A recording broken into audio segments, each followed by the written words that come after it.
সুপ্রিয় শিক্ষার্থীবৃন্দু, আসসালামু আলাইকুম এবং সেই সাথে জানাই তোমাদের সকলকে শুভ সকাল। প্রিয় শিক্ষার্থীবৃন্দু, আমার প্রীতি ও শুভেচ্ছা রইল এবং রাজবাড়ী সরকারি কলেজ কর্তৃক আয়োজিত অনলাইন ক্লাসে তোমাদের সকলকে জানাই স্বাগত ও অভিনন্দন। আজকের আমার আলোচিত বিষয় ব্যবসায় সংগঠন ও ব্যবস্থাপনা বিষয়ের ৩য় অধ্যায় এক মালিকানা ব্যবসা। এই এক মালিকানা ব্যবসার এই অধ্যায়টি অলরেডি আমি প্রথম ক্লাসে তোমাদের সাথে আলোচনা করেছি কিছু স্পেসিফিক বা নির্দিষ্ট বিষয় নিয়ে। প্রিয় শিক্ষার্থীবৃন্দু, এখন আমরা যে বিষয়গুলো আমরা অলরেডি আলোচনা করেছি সে বিষয়গুলো আমরা এখন একটু রিক্যাপ করব, অর্থাৎ পুনরায় জানার চেষ্টা করব। ফার্স্টে আমরা যে জিনিসগুলো পড়েছি সেটা হচ্ছে যে মালিকানার ভিত্তিতে ব্যবসার ধারণা, অর্থাৎ মালিকানার ভিত্তিতে একটি ব্যবসা প্রতিষ্ঠান বা ব্যবসা প্রতিষ্ঠানগুলো কত ধরনের, কত রকমের সে সম্পর্কে আমরা জেনেছি। তা মালিকানার ভিত্তিতে ব্যবসায়ের অন্যতম যে প্রকারভেদগুলো আছে তার মধ্যে অন্যতম হচ্ছে এক মালিকানা ব্যবসা। এই এক মালিকানা ব্যবসা হচ্ছে সবচেয়ে প্রাচীনতম এবং সবচেয়ে পরিচিত বা আলোচিত বা সবচেয়ে জনপ্রিয় ব্যবসায় সংগঠন। তারপর হচ্ছে অংশীদারি ব্যবসা, দেন হচ্ছে যৌথ মূলধনী ব্যবসা বা কোম্পানি সংগঠন, তারপর হচ্ছে সমবায় সমিতি, দেন রাষ্ট্রীয় ব্যবসা, যৌথ উদ্যোগী ব্যবসা, সরকারি বেসরকারি অংশীদারিত্ব ব্যবসা। দেন আমরা আলোচনা করেছি এক মালিকানা ব্যবসা বলতে আমরা কি বুঝি, এটা সম্পর্কে সুস্পষ্ট সংজ্ঞাগত ধারণা পেয়েছি। দেন এক মালিকানা ব্যবসায় কি কি বৈশিষ্ট্য পরিলক্ষিত হয় বা কি কি বৈশিষ্ট্য পাওয়া যায় সেগুলো সম্পর্কে আমরা জেনেছি। দেন হচ্ছে এক মালিকানা ব্যবসায়ের গুরুত্বটা কি, অর্থাৎ প্রাচীন যুগে বা প্রাচীন কাল থেকে এখন অবধি বর্তমান যুগের এই আধুনিক বৃহদায়তন ব্যবসা প্রতিষ্ঠানে এক মালিকানা ব্যবসায়ের গুরুত্বটা কি সেটা আমরা জেনেছি। এরপরে জেনেছি যে এক মালিকানা ব্যবসার সুবিধাগুলো আর অসুবিধাগুলো কি কি। এখন আমরা কিছু বিষয়, আজকে আমরা যে বিষয়টা আলোচনা করব সেটা হচ্ছে অন্যতম একটি বিষয়, অর্থাৎ এক মালিকানা ব্যবসা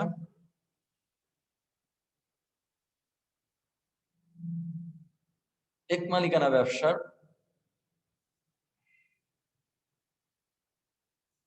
উপযুক্ত ক্ষেত্র সমূহ। সো তোমরা অবশ্য হয়তো আমাকে চিনো, তারপরে আমি আমার পরিচয় আবারও তুলে ধরছি। আমি মোহাম্মদ কুতুবউদ্দিন, প্রভাষক ব্যবস্থাপনা, রাজবাড়ী সরকারি ব্যবস্থাপনা বিভাগ, রাজবাড়ী সরকারি কলেজ, রাজবাড়ী। সো আজ আমরা যেটা আলোচনা করব সেটা হচ্ছে এক মালিকানা ব্যবসার উপযুক্ত ক্ষেত্র। এক মালিকানা ব্যবসাটা সাধারণত কোন কোন ক্ষেত্রে উপযুক্ত বা কোন কোন ক্ষেত্রে এই ব্যবসাটা সবচেয়ে বেশি যথাযথ আহ উপযোগী বা এই ব্যবসা প্রতিষ্ঠানগুলো গড়ে ওঠে। ১ নাম্বার পয়েন্টেই আছে বা কয়েকটা উপযুক্ত ক্ষেত্র আছে, তার মধ্যে অন্যতম ক্ষেত্রগুলো হচ্ছে স্বল্প পুঁজির ব্যবসা, দেন হচ্ছে সীমিত চাহিদার পণ্য, দেন খুচরা পণ্য, তারপর পচনশীল পণ্য, তারপরে হচ্ছে পেশাদারী ও সেবামূলক প্রতিষ্ঠান, সহায়ক প্রতিষ্ঠান, স্বল্প মূলধনের ক্ষুদ্র ও কুটির শিল্প, যে ক্ষেত্রে প্রত্যক্ষ সম্পর্ক প্রয়োজন, শৈল্পিক কর্মের ব্যবসা, যে সকল ক্ষেত্রে দ্রুত সিদ্ধান্ত নিতে হয়, ভ্রাম্যমাণ ও সাময়িক সময়ের ব্যবসা।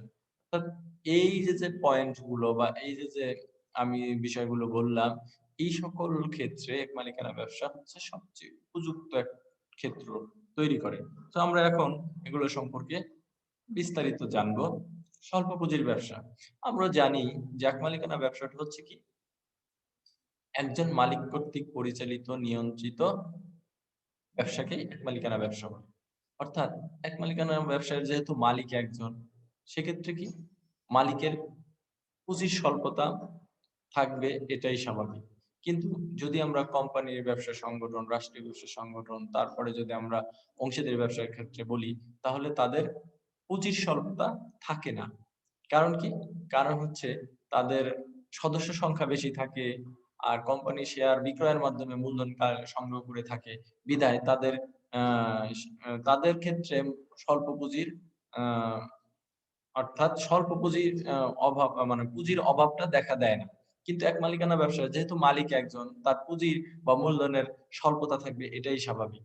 সো এই এক মালিকানা ব্যবসাগুলো যে ক্ষেত্রে স্বল্প পুঁজি থাকে বা যাদের কাছে স্বল্প পুঁজি থাকে, তাদের জন্য এক মালিকানা ব্যবসাটা সবচেয়ে বেশি উপযোগী। যে সকল ব্যবসায় অত্যন্ত স্বল্প পুঁজির প্রয়োজন পড়ে, সেখানে এক মালিকানা ব্যবসায় সবচেয়ে উপযোগী বিবেচিত হয়। যেমন আমরা যদি উদাহরণস্বরূপ বলি, পান পান চায়ের দোকান, পান বা চায়ের দোকান, তরি তরকারির দোকান, তারপরে মুদির দোকান, এই সকল ব্যবসায়ের ক্ষেত্রে আমরা দেখি কি খুব স্বল্প পুঁজির প্রয়োজন হয়। আর এই ক্ষেত্রে এক মালিকানা ব্যবসাটা সবচেয়ে বেশি জনপ্রিয় বা উপযোগী। দেন হচ্ছে সীমিত চাহিদার পণ্য। সীমিত চাহিদার পণ্য অর্থাৎ এক মালিকানা ব্যবসা হচ্ছে একদম ভোক্তা পর্যায়ের একটি ব্যবসা প্রতিষ্ঠান। অর্থাৎ ভোক্তাদের কাছে যে আম পণ্য পৌঁছে দেওয়ার অন্যতম একটা মাধ্যম, সেই মাধ্যমটাই হচ্ছে এক মালিকানা ব্যবসা। এক মালিকানা ব্যবসা হচ্ছে কি কাস্টমারদের সীমিত কিছু চাহিদার পণ্য নিয়ে ব্যবসা শুরু করে বা ব্যবসা গড়ে তোলে। এইজন্যই তারা অনেক পণ্যের চাহিদা বা অনেকগুলো পণ্য দিয়ে কাস্টমারদেরকে কাস্টমারদের অভাব পূরণ করতে পারে না। সো অনেক পণ্য আছে যার উৎপাদন ও চাহিদা বিশেষ কোনো এলাকার মধ্যে সীমাবদ্ধ থাকে। এ ধরনের পণ্যের বেলায় ক্ষুদ্র এক মালিকানা ব্যবসায়ী উপযুক্ত। যেমন হোটেল, রেস্টুরেন্ট ইত্যাদি। কিভাবে হোটেল এবং রেস্টুরেন্ট সীমিত চাহিদার পণ্য? কারণ হোটেল এবং রেস্টুরেন্ট সব এরিয়া বা সব এলাকায় গড়ে ওঠে না। যেমন আমি যদি বলি আহ একটা উদাহরণস্বরূপ আমরা রাজবাড়ির কোনো একটা এলাকার নাম যদি বলি, ফর এক্সাম্পল যদি বলি আহ রাজবাড়ির কি বলবো, রাজবাড়ির যদি চন্দনির কথা বলি সাপোজ, এই চন্দনী এলাকায় যদি আমি হোটেল এবং রেস্টুরেন্টের ব্যবসাটা দেই, তাহলে সেখানে কি সেই ব্যবসাটা খুব চাহিদা থাকবে না। কারণ মানুষ হোটেল এবং রেস্টুরেন্ট সেখানেই যায় যেখানে এটার চাহিদা আছে। অর্থাৎ মানুষ যেখানে হমেশাই থাকার চেষ্টা করে, মানুষ সবসময় থাকার চেষ্টা করে শহর কেন্দ্রিক। আর এই শহর কেন্দ্রিক এলাকাগুলোতে হোটেল রেস্টুরেন্টের ব্যবসাটা খুব জাঁকজমক বা খুব লাভজনক হয়ে থাকে। এই জন্যই এসব এলাকাগুলোতেই কি বলে এক মালিকানা ব্যবসা গড়ে ওঠে। অর্থাৎ এই যে সীমিত চাহিদার পণ্য, অর্থাৎ একটা নির্দিষ্ট পণ্য বা নির্দিষ্ট সেবা নিয়ে কাজ করে এক মালিকানা ব্যবসা। দেন হচ্ছে খুচরা পণ্য। খুচরা পণ্য ভোক্তাদের ভোগ অভ্যাস অনুযায়ী বহু পণ্য রয়েছে যেগুলো তারা স্বল্প পরিমাণে ক্রয় ও ব্যবহারে অভ্যস্ত। এ ধরনের খুচরা পণ্যের বিপণনে এক মালিকানা ব্যবসায়ের জুড়ি নেই। যেমন মুদির দোকান, মনিহারি দোকান ইত্যাদি। অর্থাৎ খুচরা পণ্যের জন্য এক মালিকানা ব্যবসাটা অধিক উপযুক্ত। দেন হচ্ছে পচনশীল পণ্য। কোন কোন পণ্য আছে যা পচনশীল, যেমন ফলমূল, শাকসবজি, মাছ মাংস, এগুলো হচ্ছে পচনশীল পণ্য। এই পণ্যগুলা নরমালি বৃহদায়তাকার বা কোম্পানি আকারে বা অংশীদারি ব্যবসা আকারে গড়ে ওঠে না। কারণ কি? কারণ এগুলোর জন্য বড় বড় স্টক রাখা সম্ভব হয় না। এগুলো হচ্ছে দৈনন্দিন ব্যবসা টাইপের ব্যবসা। অর্থাৎ আমি আজ কিনলাম, আজকে বিক্রি করব, বা কালকে সর্বোচ্চ কালকে বা পরশু দিনের মধ্যে বিক্রি করব। অর্থাৎ রিজার্ভ বা ব্যবসার যে একটা কি বলে যে গুদাম করে রাখার সেই ব্যাপারটা নাই। আর এক মালিকানা ব্যবসা এই পচনশীল পণ্যগুলো নিয়েই বেশি ব্যবসার কার্যক্রম পরিচালনা হয়ে থাকে। অর্থাৎ এক মালিকানা ব্যবসায়ের উপযুক্ত ক্ষেত্রই হচ্ছে পচনশীল পণ্য দ্রব্যের জন্য। দেন হচ্ছে পেশাদারি ও সেবামূলক প্রতিষ্ঠান। ক্ষুদ্রায়তনের পেশাদারি ব্যবসা যেমন ডাক্তারি, ওকালতি, সেলুনের ব্যবসা ইত্যাদি এবং সেবা বিক্রয়ধর্মী প্রতিষ্ঠান যেমন সেলুন, লন্ড্রি ইত্যাদি এক মালিকানার ভিত্তিতে সংগঠিত হওয়াই উত্তম। অর্থাৎ আমি যদি উদাহরণস্বরূপ বলি, চায়ের দোকান বা সেলুনের দোকান, এই দোকানগুলো যদি আহ একক মালিকানা না হয়ে যৌথ মালিকানা হয়ে থাকে, তাহলে এখানে বিভিন্ন ধরনের সমস্যা থাকে। অন্যতম সমস্যা কি, যে মুনাফা বন্টনের ক্ষেত্রে বড় সমস্যা। অর্থাৎ এই ছোট প্রতিষ্ঠানে কতই মুনাফা হবে, আর যদি মালিক একের অধিক হয়ে থাকে তাহলে কয় টাকাই তারা বন্টন করে পাবে, এক্ষেত্রে একটা বড় ধরনের সমস্যা দেখা দেয়। সো মুনাফা বন্টনের ক্ষেত্রে একটা বড় সমস্যা দেখা দেয়। আর এই ছোট ছোট ব্যবসাগুলো এক মালিকানা টাইপেরই হওয়া অধিক যুক্তিযুক্ত বা অধিক উপযুক্ত। এজন্য পেশাদারী ও সেবামূলক প্রতিষ্ঠানগুলো এক মালিকানা ব্যবসার জন্যই উপযুক্ত হয়ে থাকে। তা হচ্ছে সহায়ক প্রতিষ্ঠান। বৃহদায়তন প্রতিষ্ঠান পরিচালনার স্বার্থে অনেক অনেক সময় ক্ষুদ্র প্রতিষ্ঠান, যেমন মেরামতকারী প্রতিষ্ঠান, প্রিন্টিং প্রতিষ্ঠান, ক্ষুদ্র সরবরাহকারী প্রতিষ্ঠান ইত্যাদি, এ ধরনের প্রতিষ্ঠান গঠনে এক মালিকানা ব্যবসা অধিক উপযুক্ত। দেন হচ্ছে স্বল্প মূলধনের ক্ষুদ্র ও কুটির শিল্প। অর্থাৎ যে সব এলাকাগুলোতে স্বল্প মূলধন বা ক্ষুদ্র ও কুটির শিল্প টাইপের ব্যবসাগুলো আছে, সেই ক্ষেত্রে এক মালিকানা ব্যবসাটা অধিক যুক্তিযুক্ত বা অধিক কার্যকরী। যে সকল ক্ষুদ্র শিল্পে কম শ্রমিক ও কম মূলধনের প্রয়োজন পড়ে, সেখানে এক মালিকানা ব্যবসায় উত্তম। হস্তজাত কুটির শিল্প যেমন তাঁত শিল্প, মৃৎশিল্প ইত্যাদি ক্ষেত্রে এর কোনো বিকল্প নেই। দেন হচ্ছে শৈল্পিক কর্মের ব্যবসা। যে সকল কাজের সাথে ব্যক্তিক শিল্পকর্মের যোগ রয়েছে, সেক্ষেত্রেও বৃহদায়তন ব্যবসা গড়ে তোলা যায় না। সেখানে এক মালিকানা ব্যবসায় ভালো ফল দেয়। যেমন চিত্রকর্মের ব্যবসা, ফটো তোলার ব্যবসা, স্বর্ণাকারের দোকান ইত্যাদি শৈল্পিক কর্মের ব্যবসার সাথে এক মালিকানা ব্যবসায় অধিক উপযুক্ত বা অধিক উপযোগী। দেন হচ্ছে যে ক্ষেত্রে প্রত্যক্ষ সম্পর্ক প্রয়োজন, এমন অনেক ক্ষুদ্রায়তন বিশিষ্ট ব্যবসা প্রতিষ্ঠান আছে যেখানে মালিকের উপস্থিতি ও প্রত্যক্ষ সম্পর্ক ও প্রত্যক্ষ তদারকি অপরিহার্য। সেখানে এক মালিকানা ব্যবসা উপযুক্ত ও অধিক জনপ্রিয়। যেমন যদি বলি উদাহরণস্বরূপ চিত্রকর্মের ব্যবসা, ফটো তোলার ব্যবসা,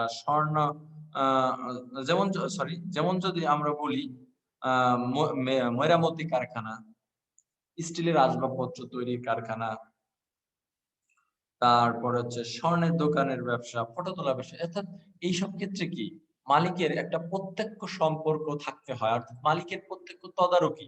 অর্থাৎ মালিক যদি এখানে সঠিকভাবে তদারকি না করে তাহলে কাজে হ্যাম্পার ঘটে। আর এই সকল ক্ষেত্রেই এক মালিকানা ব্যবসাটা অধিক উপযুক্ত।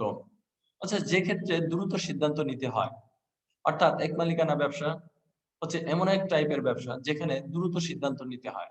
এখানে সিদ্ধান্তহীনতা ভোগার কোনো সুযোগ নেই। অর্থাৎ মালিক যেহেতু একজন, তাকে তার নিজেকেই সিদ্ধান্ত নিতে হবে এবং দ্রুত সিদ্ধান্ত নিতে হবে। আর এক মালিকানা ব্যবসা এই ক্ষেত্রে অন্যান্য ব্যবসার থেকে খুবই এগিয়ে, এবং এই ক্ষেত্রেই এক মালিকানা ব্যবসাটা সবচেয়ে বেশি উপযুক্ত। দেন হচ্ছে ভ্রাম্যমাণ ও সাময়িক সময়ের ব্যবসা। অর্থাৎ যেসব পণ্য ফেরি করে বিক্রি করা হয় বা যে সকল দোকান ভ্রাম্যমাণ প্রকৃতির, সেসব পণ্যের ব্যবসা ক্ষুদ্র এক মালিকানা ব্যবসার মাধ্যমে সংগঠিত হওয়া উত্তম। এছাড়া মেলা বা প্রদর্শনীতে আমরা স্বল্প সময়ের জন্য যে সকল স্টল দেখতে পাই, তাতেও এরূপ ব্যবসার কোনো বিকল্প নেই। সো এই ছিল প্রিয় শিক্ষার্থীবৃন্দ, এই ছিল হচ্ছে এক মালিকানা ব্যবসার উপযুক্ত ক্ষেত্রগুলো। মোট কথা যদি বলি, স্বল্প পুঁজি ও শ্রম বিনিয়োগ করে যে সকল ব্যবসা গঠন করা যায় এবং যে কোনো সাধারণ স্থানে যে ব্যবসা গঠন ও পরিচালনা করা হয় বা সম্ভব, এমন সকল ব্যবসায়ের ক্ষেত্রে এক মালিকানা ব্যবসায়ী সবচেয়ে উপযুক্ত ব্যবসায় সংগঠন। এখন প্রিয় শিক্ষার্থীবৃন্দ, আমরা যেটা আলোচনা করব সেটা হচ্ছে বৃহদায়তন ব্যবসার পাশাপাশি ক্ষুদ্রায়তন এক মালিকানা ব্যবসার টিকে থাকার কারণগুলো কি কি, বা অন্যতম কি কি বৈশিষ্ট্যের কারণে বা কি কি গুরুত্বপূর্ণ ভূমিকার কারণে এই বর্তমান যুগের বৃহদায়তন বা আধুনিক যুগের এই বৃহদায়তন প্রতিষ্ঠানের পাশাপাশি এই ক্ষুদ্র ছোট টাইপের এক মালিকানা ব্যবসা টিকে আছে, তার অন্যতম কিছু কারণ হলো সহজ গঠন প্রণালী, মালিকের স্বাধীনতা, স্বল্প পুঁজির ব্যবসা, অবস্থানগত সুবিধা, পরিচালনাগত সুবিধা, ঝুঁকির স্বল্পতা, নিশ্চিত সাফল্য। অর্থাৎ এইগুলোই হচ্ছে কমন কিছু টপিকস বা কমন কিছু বৈশিষ্ট্য যার জন্য বৃহদায়তন ব্যবসার পাশাপাশি এক মালিকানা ব্যবসা আজও অবধি টিকে আছে এবং জনপ্রিয় আছে। সো আমরা এখন এগুলো সম্পর্কে বিস্তারিত জানবো। সহজ গঠন প্রণালী। আমরা জানি যে এক মালিকানা ব্যবসাটা হচ্ছে কি, একজন মালিক কর্তৃক পরিচালিত ও নিয়ন্ত্রিত ব্যবসাকে এক মালিকানা ব্যবসা বলে। তাহলে যে কোনো মালিক বা যে কোনো উদ্যোক্তা নিজ ইচ্ছায় যখন খুশি মনের ইচ্ছা অনুযায়ী এই ব্যবসাটা গঠন করতে পারে। শুধু কি করতে হয়, ইউনিয়ন পরিষদ বা সিটি কর্পোরেশন থেকে তাকে একটা ট্রেড লাইসেন্স সংগ্রহ করে ব্যবসাটা পরিচালনা করতে হয়। তার জন্যই এই এক মালিকানা ব্যবসা গঠন করতে কোনো কমপ্লেক্সিটি বা জটিলতা পোহাতে হয় না। এজন্যই এক মালিকানা ব্যবসা গঠনটা খুবই সহজ এবং খুবই দ্রুততর করা যায়। এই জন্যই বৃহদায়তন প্রতিষ্ঠানের পাশাপাশি এক মালিকানা প্রতিষ্ঠানটা এখনো টিকে আছে। দেন হচ্ছে মালিকের স্বাধীনতা। অর্থাৎ এক মালিকানা ব্যবসার অন্যতম বড় সুবিধা হচ্ছে এখানে মালিকের নিজস্ব স্বাধীনতা আছে। যেহেতু মালিক একজন বা মালিক একক এবং সে সকল সিদ্ধান্ত গ্রহণ করে, সেক্ষেত্রে মালিকের সকল প্রকার স্বাধীনতা আছে। মালিক কখন ব্যবসাটা রান করবে বা কখন মূলধন প্রয়োজন সেটা সে অনুযায়ী তিনি মূলধন আনতে পারবেন। তারপরে কখন ঝুঁকি গ্রহণ করতে হবে, অধিক ঝুঁকি গ্রহণ করতে হবে, কখন ঝুঁকি পরিহার করতে হবে, এই সকল এবং কখন কোম্পানিটার বিলোপ সাধন করতে হবে, কখন এই ব্যবসাটাকে বিলোপ সাধন করতে হবে বা ব্যবসাটাকে গুটিয়ে নিতে হবে, এটা সম্পর্কে মালিক তার নিজস্ব স্বাধীনতার চর্চা করতে পারে। এজন্যই এই ব্যবসাটা বৃহদায়তন ব্যবসার পাশাপাশি আজও সগর্বে টিকে আছে। দেন হচ্ছে স্বল্প পুঁজির ব্যবসা। আমাদের আশেপাশে এমন অনেক ব্যবসা রয়েছে যা পরিচালনায় খুব বেশি অর্থের প্রয়োজন হয় না, তাই সমাজের কম বিত্ত সম্পূর্ণ অনেক মানুষ সামান্য মূলধন জোগাড় করে সহজেই স্বল্প পুঁজির এক মালিকানা ব্যবসা সংগঠন ও পরিচালনা পূর্বক জীবিকা অর্জন করতে পারে। দেন হচ্ছে অবস্থানগত সুবিধা। অর্থাৎ এক মালিকানা ব্যবসা হচ্ছে এমন একটা ব্যবসা যে ব্যবসার নির্দিষ্ট কোনো অবস্থানের দরকার হয় না, যে কোনো জায়গায় এই ব্যবসাটা শুরু করা যেতে পারে। কিন্তু যদি বড় বড় প্রতিষ্ঠানের কথা বলা হয়, কাঁচামালের সহজলভ্যতা যদি না থাকে সেখানে বড় বড় প্রতিষ্ঠানগুলো স্থাপন করা হয় না। কিন্তু এক মালিকানা ব্যবসার ক্ষেত্রে সেরকম কোনো অবস্থানগত অসুবিধা নেই।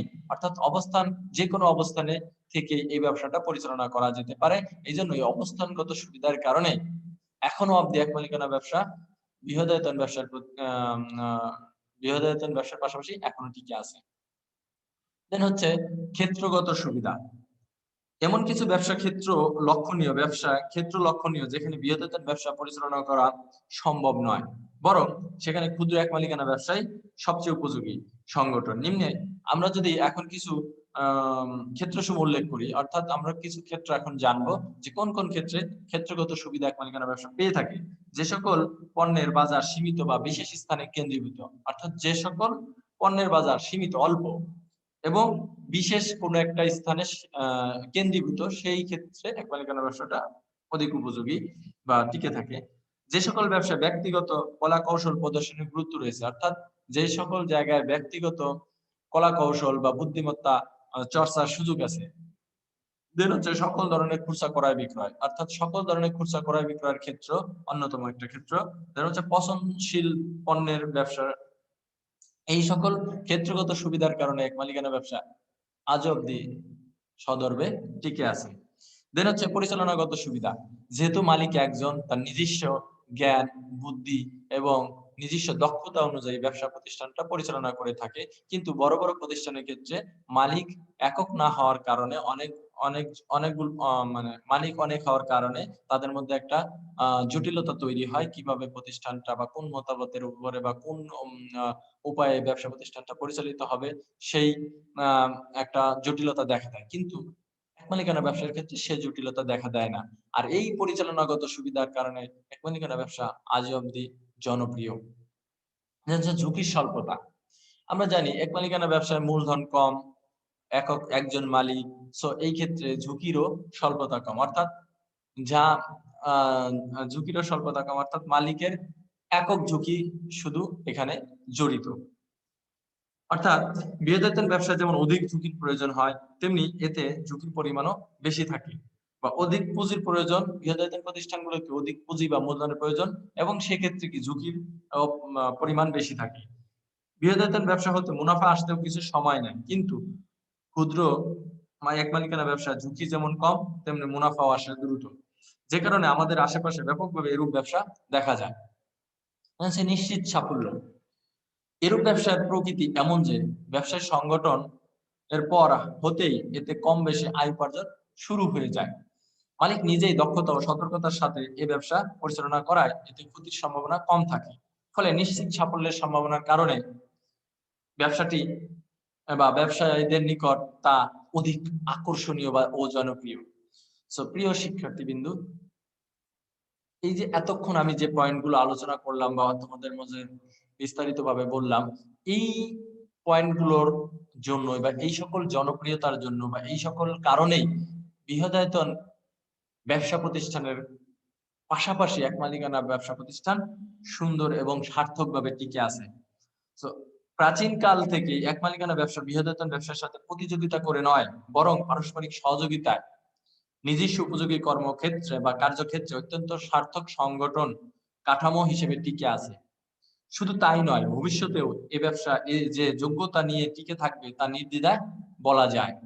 সো প্রিয় শিক্ষার্থীবৃন্দু, তোমরা এই চ্যাপ্টারটা আজকের মতো এখানে শেষ হয়ে যাচ্ছে এবং এই অধ্যায়টাই পুরো কমপ্লিট হয়ে গেল। অর্থাৎ পরীক্ষায় আসার মতো যে যে জিনিসগুলো আমি মোটামুটি তোমাদের মাঝে তুলে ধরার চেষ্টা করছি এবং আলোচনা করার চেষ্টা করছি, এবং আশা করি তোমরা বিষয়গুলো ভালো মতো বুঝতে পেরেছো।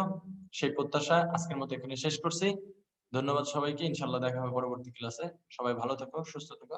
আল্লাহ হাফেজ।